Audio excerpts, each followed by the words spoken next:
Chapter 56. Graceland Revisited. At the last minute, I decide to go home for my birthday. I tell Topper I miss Miss Mary, which is true enough. He says he understands. I think you should go alone, he says. I think you need quality time down there and not have to entertain me. He's standing by the desk, facing the window overlooking the beach. I walk up behind him and wrap my arms around his waist. Are you sure? I ask. I would love to have you come with me. Honestly, I tell him, and I mean it. Thank you, baby, he says.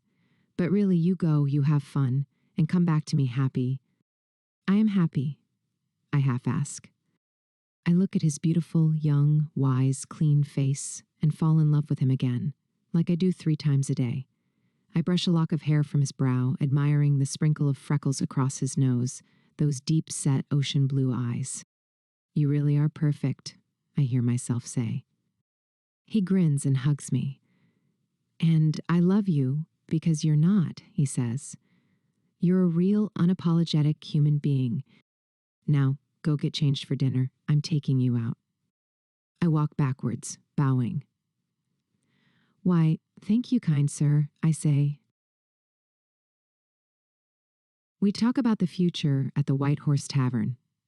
I have an internship with the decorator John Elgin Wolfe in Los Angeles after the holidays, set up by Carrie, while Topper has agreed to work for his grandfather in New York and commute out to see me when he can get time off.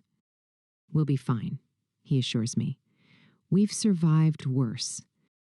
It's only until Christmas, I agree. You'll learn so much, Topper smiles. I'm proud of you. You'll do so well. I smile and drink my coffee. Topper spots someone he knows behind me and gets up to greet them. I turn and see Jack and Jackie. They walk over to our table, and Jack asks if they can join us. They've been visiting with Eisenhower, they say. Of course, I say, standing to greet them. There's something I'd like to discuss with you. Jack glances to Topper. Why, of course, Topper says, gesturing for them to sit. Not here, Jack says. I'll drop by the house tomorrow and discuss it in private. He smiles at Jackie, then at me. I don't want the whole restaurant to hear this, he says. It's not a secret between us friends, he adds, smiling again before putting his arm behind Jackie's back. Anyway, I'll tell you all about it tomorrow. The men have cigars, which is such a gruesome smell that I tell Topper on the way back I hope he never develops a taste for them. He laughs and promises he never will. It's just something that old boys do, he says. I head back to Memphis the following morning. I kiss Topper goodbye and ask him to call and tell me about Jack's business with him later on. Of course I will. He kisses me. Let me know when you're home safely, he says. The first thing I do when I get to Memphis is drive over to see the boy at his new house. Miss Mary comes with me. As we arrive through the gate, he comes running towards the car, hollering. Well, if it ain't the Queen of England, all in reference to the engagement notice in the Times. I hide in shame. Shut it, I tell him. Please don't. He laughs. Why didn't you ever tell me you was practically royalty? He asks once we're inside. I'm not. I'm just a lady, I say, cringing. Even saying that mortifies me. He grins and mocks, ooh, just a lady. Then his tone shifts, serious now. You ought to have told me, honey. I don't much care for us having secrets. I'm sorry, I say. I never found it important. He snorts. Aw, that's a load of bull. But I forgive you. I am so proud of you, boy, Miss Mary tells him, squeezing his cheeks. You and Miss Birdie have matching mansions now. She laughs. We're greeted by Mrs. P, who comes out with Mr. P in tow. If only they'd saved the money and made do with just one, Mrs. P says, coughing. I'd have been happier if these two had worked it out, got married, and been starting a family by now, she says, setting the table for an afternoon tete-a-tete in the new dining room at Graceland. Mr. P excuses himself, saying he has work to do out back, but we all know he just wants to be somewhere without women talking. The boy smiles. All right, Daddy. He glances over at Mrs. P. If only life had worked out the way Mama wanted it. He winks.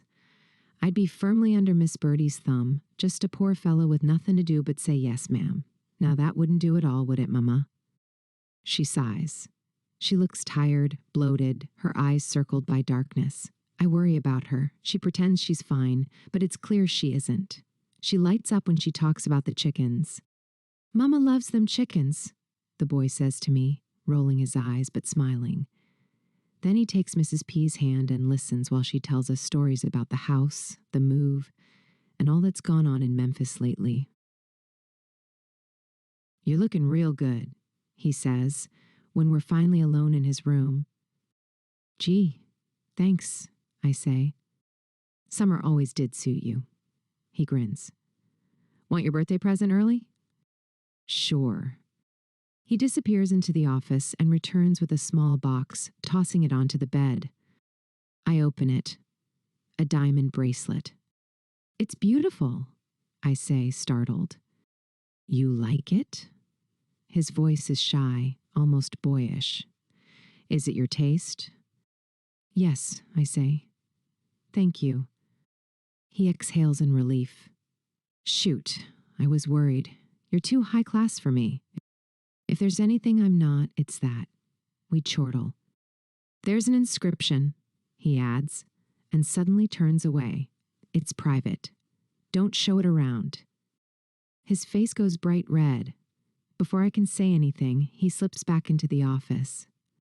I follow and find him shuffling papers, trembling slightly. What's wrong with you? I ask gently. It's a lovely gesture. He presses a fist to the desk, jaw set. I know the signs. He's trying to decide which version of himself to be. I place his fist around my waist. It relaxes as he holds me. Hey, I say quietly. He breaks, burying his face in my hair. I'm strung out, he says, tears coming fast. I'm sorry, Birdie. I don't know what's wrong with me lately. I guide him to the bed, sit him down, take off his shoes. He lets me. Will you stay with me a minute? He asks. I lie beside him. His breathing slows. He falls asleep. I stay still, staring at the ceiling, listening to the house breathing around us, chickens, cicadas, Mrs. P downstairs. Nothing in my life feels more intimate and more wrong at the same time. Mrs. P knocks quietly. She peeks in, sees him asleep, and mouths, "Thank you." Back in bed, half asleep, he pulls me closer by instinct. I lie awake until the air conditioning hum lulls me under. In the morning, he's draped over me, one leg across my hip, mouth open. He senses me waking and pulls me in. Let's sleep a bit longer, he mutters. I breathe him in, sweat, grass, pool water, and his shoulder twitches when I brush a finger along his ribs. Then, abruptly, he goes still. This is it, he says. I ain't ever letting anybody in like this again. You always say that. I mean it. I can't be this soft. It's too hard. I open my mouth, but he cuts me off. I love being worshipped, he says. Not this. I look at him. It don't work for me, he says. Only 2 people get this part of me, you and Mama. That's it. He sighs. That's why I like Anita. She worships me. I ain't gotta work. She likes me the way I am. Would you say you've worked very hard on us? Yes, baby, he says. You always want something back. That's fair. But it's hard. He gives a crooked smile. If I ever get married, I'm picking somebody younger.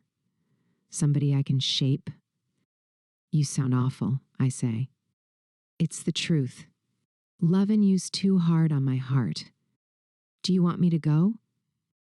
Never, he says immediately. I want you here, always. Like what I put on that bracelet. He kisses me, needy and unbalanced, then gets up, singing under his breath. I got stung by a sweet honeybee. He shakes it off, grabs his guitar, starts strumming. Fool, fool, fool, that I was to fall for you. He shoots me a look. We could give it another shot, you know. Call it quits with what's his name. I shake my head. He keeps strumming, not looking at me now. Fool, fool, fool. What a fool I was to think you could love me too. Let's go for a drive, I say. Sure, he says, and the moment breaks. We drive out of town onto the country roads, passing the field where we lost our innocence. As soon as we're alone on the empty road, we both scream at the top of our lungs, letting out everything that's been building up. Then we sing, loud and wild, until it feels like some sort of catharsis. I love you, I tell him when he drops me off at my house, and I kiss him. He grins. I'll come by and get you tomorrow. He has to go see Anita, who's been wondering where he's disappeared to. It must be hard being him, Miss Mary says, as she lets me in and waves at the boy pulling out of the drive, from obscurity to the most famous man in the whole country. She shakes her head. I do worry about him, I surely do. She looks at me. How was it? I hug her. A mixed bag, I say, and start to cry. Now, baby girl, come on to the kitchen. Let's get you some real food. Let me take care of you. I'm so tired, I say, slumping at the kitchen table. Before I head back up east, the boy comes round. He wants my help with something. Let's go, he says, opening the car door for me.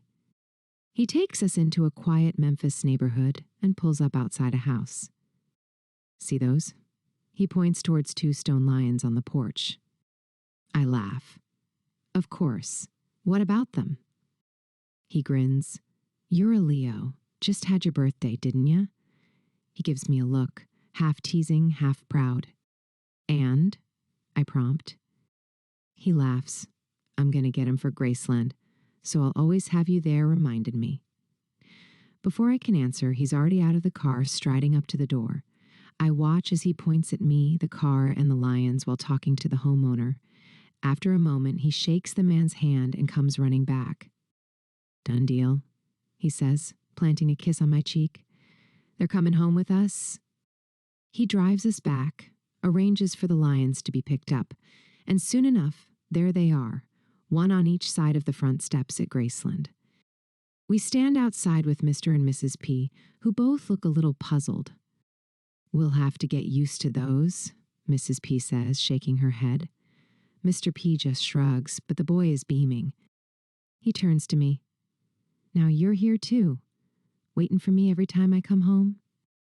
I scratch my head and laugh. At the airport, he drops me off and grabs my hand. I love you too, he says. That's never going to change, you hear? And with that, he's gone, out the terminal doors and into the thick late August heat, leaving me to board my plane back north to my fiancé. Chapter 57. Indian Summer. We are in Newport in September. With no urgent business anywhere else, we've stayed on until the very end of summer. Jack wants Topper to come work for him in the Senate. Do you want to? I ask as we sit down to dinner on our first night back. I told him I'd think about it, Topper says, passing me the salad. I wanted to talk to you first. What do you think? He asks. I think you should do whatever you're most drawn to, I say, meeting his eyes. He's going to be president one day, Topper says quietly. I suppose he could be, I reply. Then you've always wanted to make a difference. He sits in silence, weighing it up. I think I might do it, he says at last, if you're in.